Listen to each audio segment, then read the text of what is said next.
आईना कहता है। उनके शब्द देखिए, मुझे लगता है सवाल हमारी योग्यता का नहीं, तुम्हारी पढ़ाई का होना चाहिए। यूट्यूब वाले स्टार टीचर्स जिनको दो कौड़ी का नॉलेज नहीं, कुछ आता नहीं, ब्लैक बोर्ड पर कुछ भी लिख देते हैं, कुछ भी बना देते हैं, खाली व्यूज बटोरते हैं, उटपटांग गैप्स लिखते हैं और उसके बाद अपने आप को इतना महारथी समझने लग जाते हैं कि कुछ लोग उन्हें फॉलो करने लगते हैं और तमाशे की वजह से वहां जाकर कुछ भी बोलते हैं और उसके दम पर फिर पैसे कमा लेते हैं। इसका जवाब खैर मैं नहीं, आप ज्यादा अच्छा दे सकते हो। लेकिन बस एक शब्द बोलना चाहूंगी यार, छाछ का तो बोले, छलनी का क्या बोले, जिसमें 72 छेद।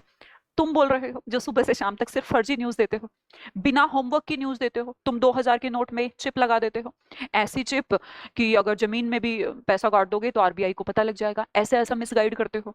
तुम लोग किसी के मरने से पहले उसको मार देते हो। धर्मेंद्र जी को पहले ही उन्होंने की, उनका मृत्यु हो चुका है। आप भावनाओं को नहीं छोड़ते, बाद में सॉरी बोल देते हो। सुशांत सिंह राजपूत केस में आपने एक फादर की झूठी व्हाट्सएप चैट, बहुत आपको पता होगा, बहुत वायरल हुई, झूठी, फेक, उसका कोई, छोड़ो, तुम देश की अर्थव्यवस्था जीडीपी के बारे में गलत आंकड़े दे देते हो। कभी तुम उठाकर ऐसे ऐसे हिस्टोरिकल रिकॉर्ड्स बदल देते हो कि मुस्लिम 4 करोड़ थे हमारे देश में जब आजादी के टाइम पे, सिर्फ 92 लाख ही उस टाइम पर पाकिस्तान गए थे। मतलब कोई चीज ऐसी नहीं, बिना होमवर्क के तुम चीजें लेकर आते हो। तुम्हारा सुबह से शाम तक सिर्फ टीआरपी के बेस पर तुम चल रहे हो। तुम क्या करते हो? सिर्फ चिल्लाते हो, सिर्फ चिल्लाते हो, सिर्फ चिल्लाते हो, और डिबेट के जरिए दूसरों से भी चिल्वाते ही हो, बस तू मैं करते हो। और आप लोग हमें कहते हो कि हम फेक हैं, हम व्यूज के लिए ऐसा कर रहे हैं और हम पैसे बटोर रहे हैं, हम छात्रों का भविष्य खराब कर रहे हैं। आप तो देश का भविष्य खराब कर रहे हो, तुम्हारी रोटी सिर्फ टीआरपी पे चलती है।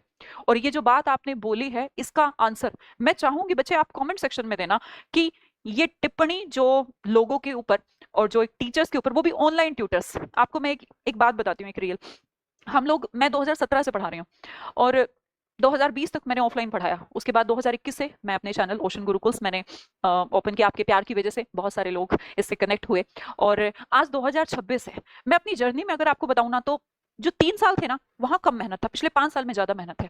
भाई ऑनलाइन ट्यूटर, जो यूट्यूब टीचर्स की आप बात कर रही हो ना, वो ज्यादा मेहनत करते हैं। हमें अपने कंटेंट पर 100 गुना ज्यादा मेहनत करनी पड़ती है, क्योंकि हमें पता है कि हम कहाँ खड़े हैं। एक एक सिलेक्शन के पीछे, एक एक लाइन के पीछे, एक एक स्लाइड के पीछे, वो स्लाइड होती है उसके पीछे हमारे कितने घंटे होते हैं। हम पैसे में पढ़ाते हैं, हम फ्री में तो पढ़ाते ही नहीं है। हाँ, यूट्यूब पे तो हम पढ़ाते ही नहीं है भाई। अभी भी मेरा 31 दिन 31 मैराथन चल रहा है, क्या कोई फीस लिया गया है? पूरे सीजीएल के बच्चों को मैं वहां पर फ्री प्रिपरेशन करा रही हूँ, तो फीस लेकर कितना फीस लेते हैं? करोड़ों फीस लेते हैं भाई। ऑफलाइन में कभी पढ़ते थे ना, एक एक बच्चे का 10-10 15-15 हजार फीस हुआ करता था। आज क्या फीस है? 600-700। तो हम लूट रहे हैं बच्चों को, और हमें कुछ लोग फॉलो करने लग जाते हैं। ये कुछ लोग नहीं है जो हमें फॉलो करने लग जाते हैं, ये देश है हमारा। और ये देश, यही नौजवान, ये जो बच्चे हैं ना बेरोजगार, जिनके मुद्दे आप नहीं उठाते, जिनके मुद्दों से किसी को फर्क नहीं पड़ता। यहाँ रोज पेपर लीक हो जाते हैं पर किसी को फर्क नहीं पड़ता।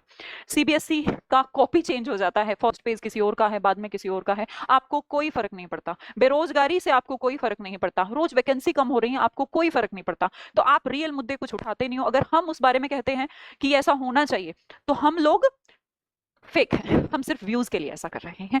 एक बात ध्यान रखिएगा,